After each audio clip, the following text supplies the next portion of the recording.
Fala pessoal, professor Jaime Júnior na aula para mais uma aula de biologia. E o nosso assunto de hoje é sobre biotecnologia.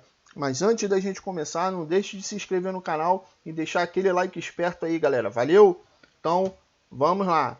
Então, hoje o nosso assunto é sobre uma área tão polêmica atualmente, que é a biotecnologia. Que apesar de ter surgido como objeto de estudo nas últimas décadas, a biotecnologia é uma tecnologia milenar.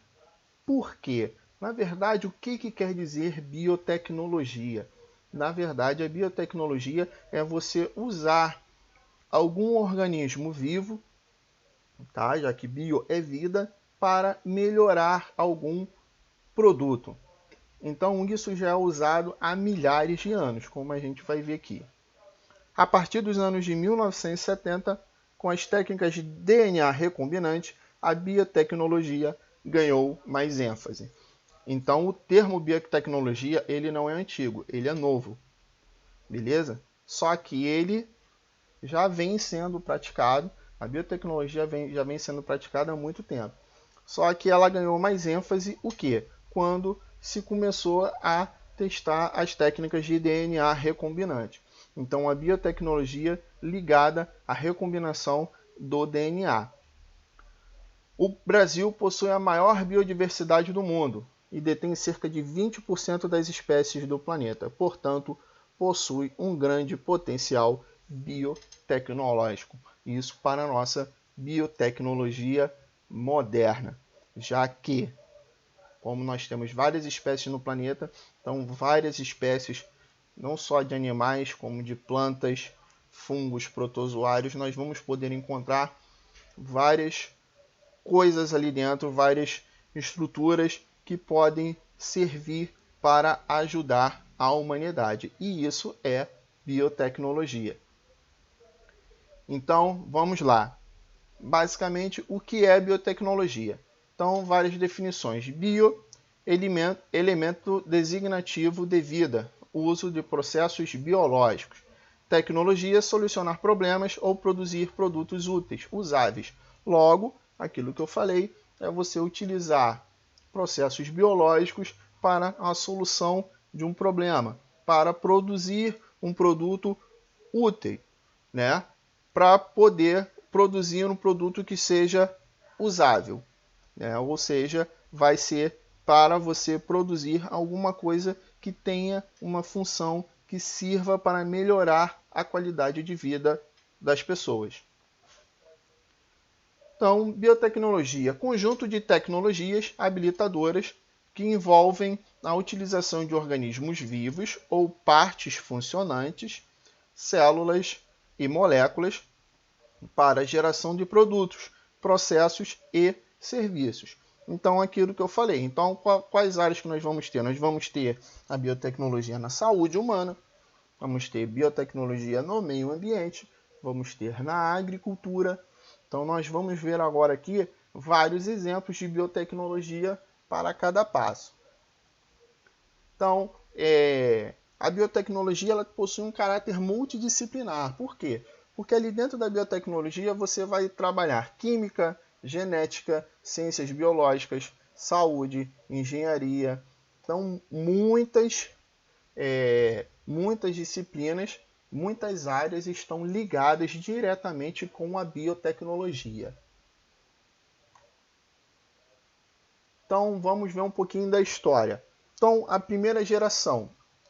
Então, olha aí, que eu falei que é milenar. 2000 anos antes de Cristo. Cruzamento de animais e plantas.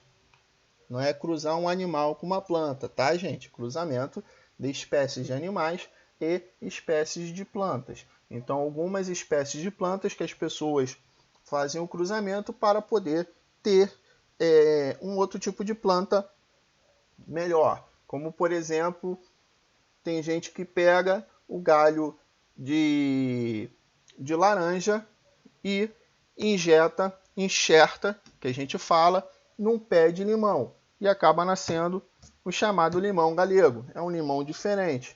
É um limão que ele tem ali o cruzamento entre uma laranja e o limão, ele vai ter propriedades diferentes. Isso é uma biotecnologia. Então, usou-se organismos vivos, no caso duas plantas, para se fazer um produto de certa forma melhor. Ou usar leveduras para a fermentação do pão e do álcool. Então, hoje em dia, nós sabemos que o pão ele leva fermento, leveduras são fungos, então a fermentação para a produção do pão e do álcool de bebidas fermentadas, não bebidas destiladas, mas bebidas fermentadas como a cerveja, o vinho, eles levam leveduras, eles levam micro-organismos que são fungos. E isso é uma biotecnologia. Então usou-se um organismo vivo para a produção de um produto. E isso já se usava, já se fazia pão há mais de 2000 anos antes de Cristo. Segunda geração, fim do século XIX. Teoria de Louis Pasteur. Fatos: micro-organismos causam enfermidades humanas.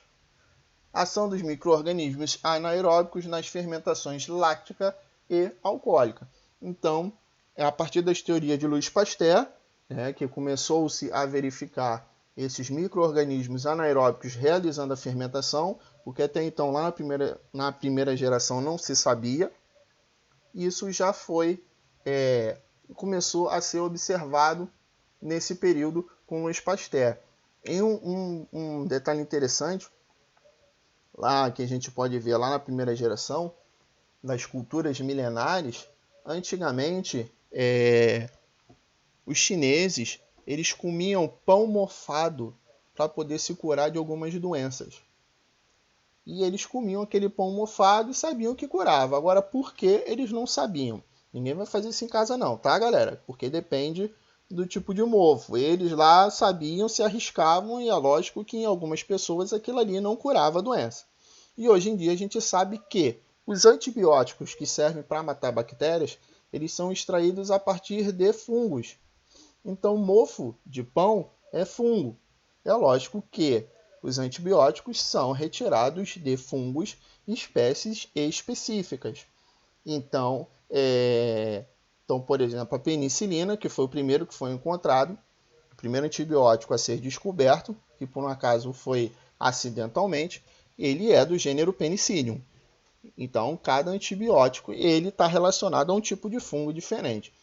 Então, os chineses eles usavam, é lógico que em alguns ia dar certo, se eles estivessem ingerindo o mofo correto, o mofo que matasse realmente a bactéria que estava causando a doença, ia dar certo. Agora, se estivesse ingerindo o mofo que fosse mais prejudicial, ia causar mais prejuízos. Mas, ou seja, esse é só um outro exemplo de como a biotecnologia ela já é usada há milhares de anos. E a terceira geração, que é início em 1970 da biologia molecular. Então, a partir das moléculas de DNA. Então, o primeiro foi o isolamento e manipulação dos genes de DNA. E segundo foi a fusão e a multiplicação da célula. São esses dois fatos que ocorreram em 1970 da biologia molecular. Começou-se a terceira geração e a geração moderna da biotecnologia. Então temos aí a era da biotecnologia moderna, que é a manipulação do material genético e a reprogramação de micro-organismos. Então hoje em dia nós temos a biotecnologia muito associada ao material genético. Então nós vamos ter vários produtos sendo produzidos a partir dessa manipulação de material genético. Então, temos aí o primeiro estágio também da biotecnologia agrícola, há mais ou menos há 10 mil anos, nas práticas de cultivo e as variedades melhoradas, aquilo que eu falei em relação à melhoria de alguns alimentos misturando um alimento com outro. Segundo estágio, na década de 1960, Revolução Verde, uso de herbicidas, fertilizantes e variantes de plantas. Então, já o uso de herbicidas, que são produtos para eliminar certas pragas, fertilizantes e variantes de plantas. E, lógico, o terceiro estágio a partir da década de 1970. Por quê? Porque com a manipulação do DNA começou-se as plantas transgênicas. E o que são plantas transgênicas? As plantas transgênicas são plantas que foram modificadas geneticamente. Então usou-se o uso da engenharia genética. Então, os cientistas descobriram, com a descoberta, o sequenciamento do DNA e a possibilidade de isolar cada gene do DNA, então os cientistas descobriram que eles podiam retirar um gene ou adicionar um gene àquela planta. Então, é lógico, isso na semente. Então, o que eles passaram a fazer? Eles passaram a melhorar esses alimentos para que fossem mais resistentes a pragas, durassem mais tempo. Então, por exemplo, nós temos um tomate chamado tomate Never Rice. O que é esse tomate? O tomate Never Rice é um tomate que ele não amadurece. O tomate, como a gente sabe, ele amadurece muito rápido. Então, para as plantações, o produtor acaba, se ele não vender logo esse tomate, ele acaba perdendo. Então, esse tipo de tomate transgênico, o que acontece com ele? Ele fica sempre verde. Por quê? Porque eles retiraram do tomate um gene que faz ele produzir o gás chamado etileno. O gás etileno é um hormônio que as plantas possuem em forma de gás que eles liberam para amadurecer. O amadurecimento dos frutos ele é a partir desse gás etileno. Então esse tomate ele não produz esse gás etileno, logo ele não amadurece, ele fica verde. Mas aí se a gente quiser que ele amadureça, você pega aquele tomate e coloca perto de qualquer outro fruto. O etileno que o outro fruto liberar vai amadurecer o tomate, tá? Porque esse gás ele não é específico de cada fruto, então ele pode absorver. É aquela história que uma laranja podre acaba estragando as outras, por causa disso. Se você tiver uma laranja podre, quanto mais maduro tiver, mais etileno ele produz. Se ele tiver podre, ele vai produzir muito etileno. As outras laranjas que tiverem em volta, elas vão amadurecer rapidamente e vão estragar. Consequentemente, elas vão estragar, porque esse etileno está ali. Então, na biotecnologia, eles produzindo esse tipo de tomate que ele vai demorar. Então, vai ser a quantidade de lucro é maior, porque vai se estragar menos alimento. Vai se estragar a menor quantidade de alimento. E isso faz com que, em lugares sérios, faz com que o preço do alimento diminua. Por quê? Porque o agricultor ele coloca no preço do alimento o prejuízo que ele tem quando joga algum alimento fora. Se ele não joga alimento fora, ele pode vender aquele alimento mais barato. E aquele alimento sendo vendido mais barato, a população tem uma grande chance de comprar mais aquele alimento. Então, é uma consequência. Tá? Uma coisa acaba levando a outra. Embora existem muitas questões envolvidas com alimentos transgênicos. Então, olha aí. Aí é um mapa que mostra os países com produção transgênica em 2002 e países que pesquisaram transgênicos em 2002. Então, o Brasil é um dos países que pesquisaram, embora alguns países eles não permitem o uso de alimentos transgênicos indiscriminados, porque não se sabe ainda se a recombinação genética desses alimentos, como as pessoas estão ingerindo, se a longo prazo eles podem causar algum problema. Então, por isso que é necessário uma pesquisa bem prolongada, bem acirrada, bem profunda, para saber se esse alimento ele vai ser benéfico ou se ele pode causar algum prejuízo futuro. Né?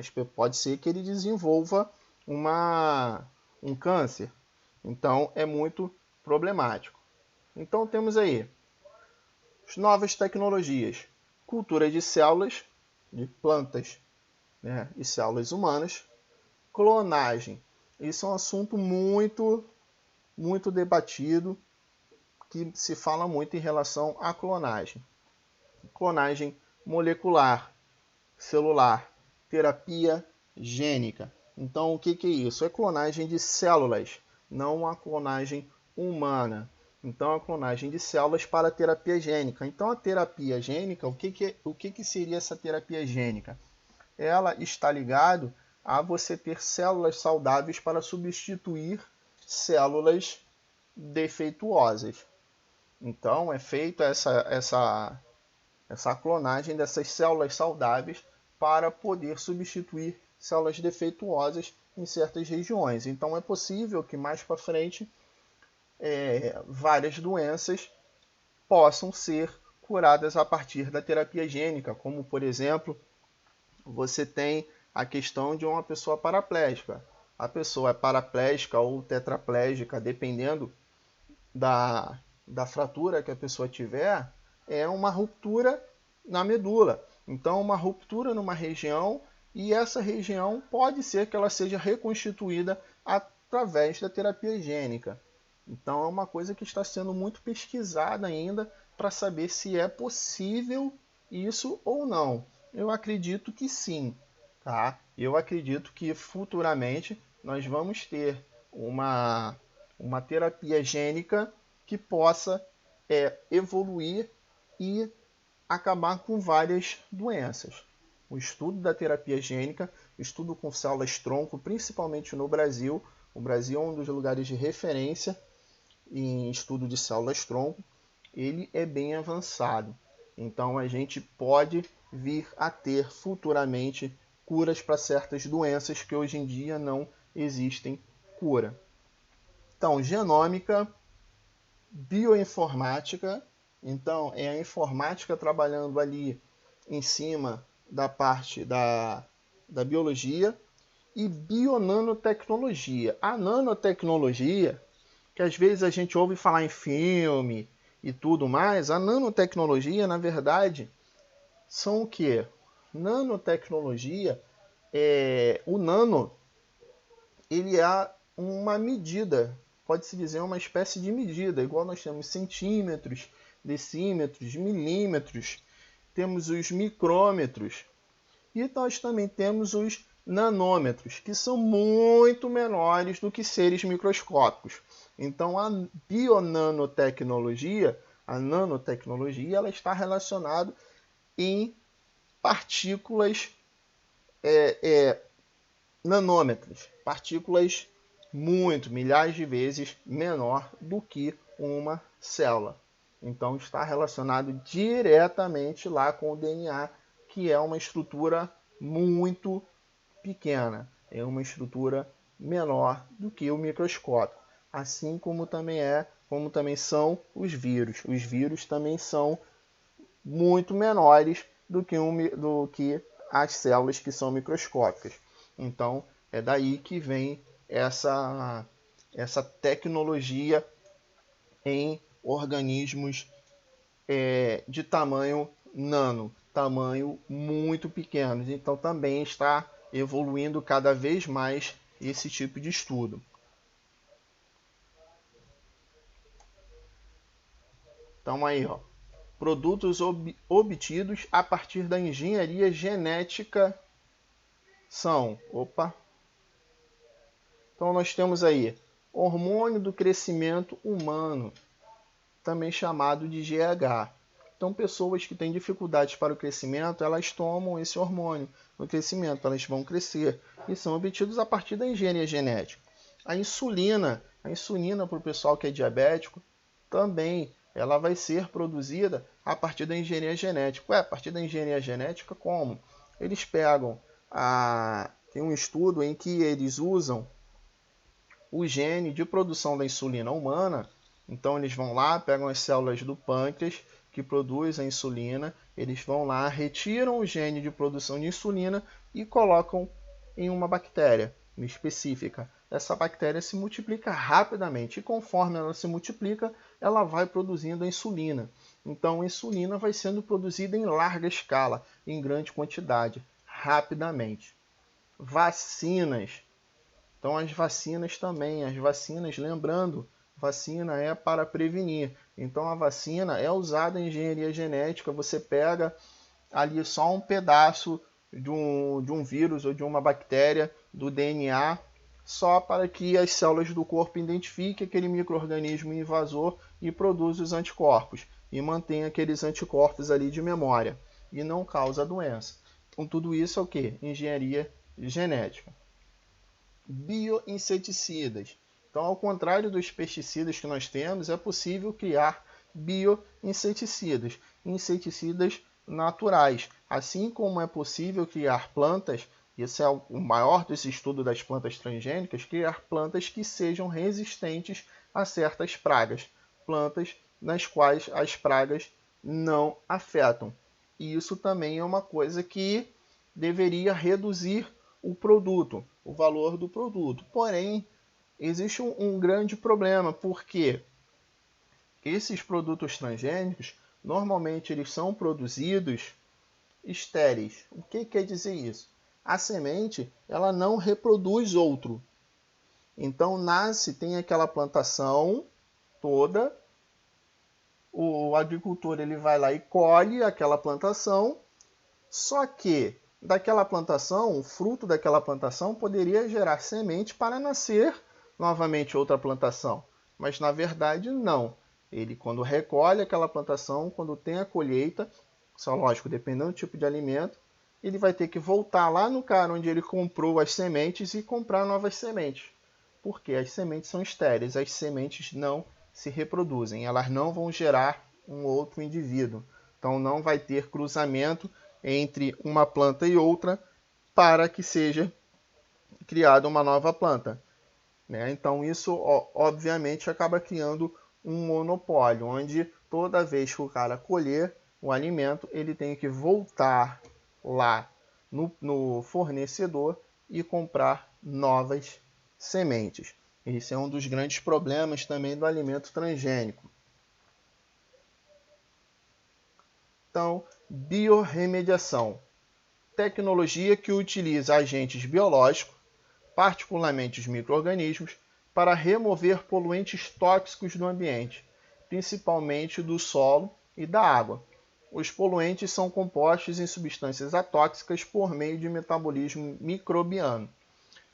Então, utilizam alguns micro-organismos para poder absorver a poluição. Isso é outra coisa que também se precisa ter muito cuidado.